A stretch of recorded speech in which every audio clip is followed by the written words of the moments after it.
Hello guys, nandun si daddy, dadaan siya dyan sa may medyo malalim.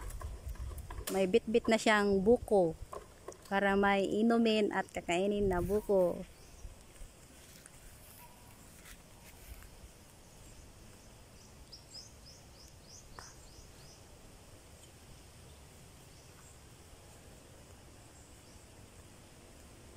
Apat? Ilan niyang nakuha mong buko? Apat?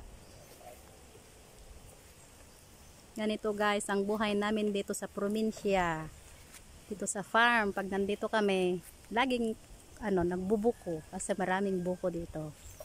Ang dami ng dalawa.